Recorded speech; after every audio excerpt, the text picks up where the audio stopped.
Kevin Boyd is in the tree in Indiana with his wife Angela behind the camera. Now, they've been in Indiana for a few days at this point, and the weather has been very warm, 80-degree days, very little deer movement. In fact, in the days leading up to this hunt, they've yet to see a buck. So when they got up on this particular morning and the temperature was in the low 40s, they were pretty excited to get in the tree. This was the best conditions they'd had all week, and they knew this was going to be their best chance of at least laying eyes on a buck. It's not long, and does start piling out of the corn, and literally piling. They just keep coming and coming, and they've got up to a dozen deer at a time right underneath them feeding on these acorns out of the oak trees that they're in and around here. And this goes on for quite a while. You can immediately tell that obviously they've paid real close attention to their scent control, and that they've picked the right trees. These are big, mature trees that they can get up against and kind of hide in. Lots of branches, lots of big limbs. They're not getting picked off. They're not getting smelled. These deer are right below them, eating acorns for an extended period of time, and they're able to get away with it, which is a very, very key, because if they spook these does at this point, or these does pick them off or smell them, probably going to ruin the rest of their morning. But in any instance where you have that scenario, you've still got to let those deer get past you and not alert the other deer that you haven't seen yet that might be the ones you're going after. I'm going to do a little grunting here in a little bit, see if we can't coax one this way with the extinguisher. And what Kevin does here, rather than starting out on a real deep, mature buck, which is real easy to do, you slide it all the way down. You can hear how deep that is, how guttural that is. Kevin starts out with more of an immature buck, and all he did was slide that modest slide just up in that buck range on the call to a more immature. You can hear the difference plain as day there.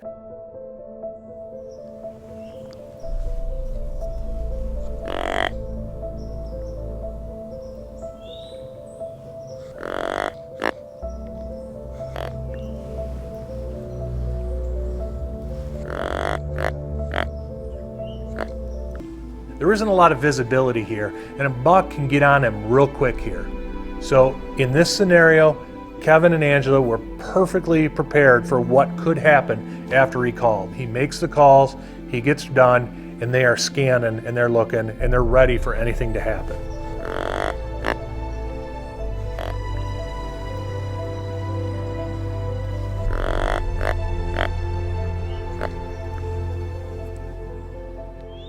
Kevin turns and looks, immediately sees big mature buck, and he doesn't have much time. And this is where being ready again pays off.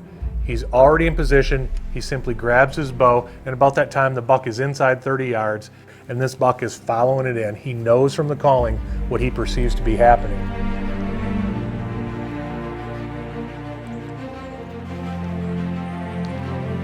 This buck is on a mission. He's got his head down, very purposeful. He knows exactly where he's going, and he knows exactly why he's going there.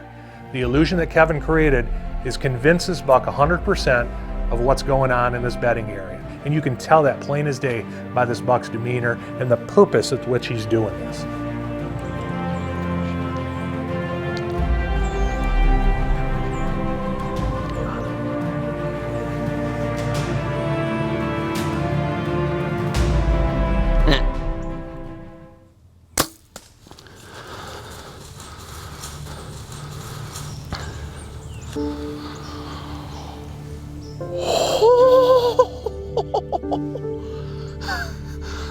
He just smoked.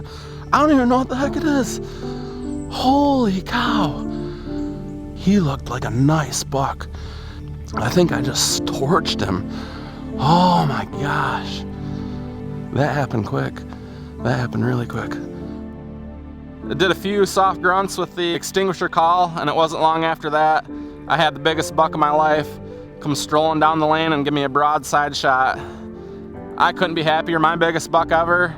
Nice 10-point, lots of mass, and I owe it all to my extinguisher grunt call.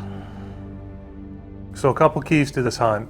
It's the first cold snap they've had, and it's on the back end of a bunch of 80-degree days in a row. So automatically, this first cool, crisp, frosty morning has really got things feeling like fall. And in Kevin's mind, he's going to be able to do a lot of things based on what the deer should be doing because of that cold snap. And then the other key thing here is how Kevin calls. This is a blind calling sequence, which I absolutely love. I blind call all the time in the fall. It's only blind in the fact that you're not seeing an animal, you're not calling directly at an animal. There's a lot of purpose that needs to go into this, and probably more so than if you're directly calling at an animal, because you can see their reactions and you can dictate your calling that way. When you're blind calling, you just have to assume so many things, and you've got to get it right, because you can spook an animal that you're not even seeing. So you've really got to be on point with your calling when you're blind calling, and in this situation, Kevin was exactly point on. He started out slow, he started out low volume, and he intended to scale that calling if he had to. Now his first calling sequence got it done for him, but the key here is he started low volume and with an immature call that allowed him to not spook anything in the area, and still, with a mature buck, get the job done. All of these things combined to allow this buck to come in and offer Kevin a perfect 20-yard quartering away shot. And I can assure you on mature bucks, that just doesn't happen by chance. Want to experience the same results you just witnessed? Use what the Deer Society experts use. The Extinguisher Deer Call and Black Rack Rattling System are the highest rated deer communication systems of all time, and less than 1% of deer hunters will have the opportunity to buy one this season. Get yours today at thedeersociety.com. Order now.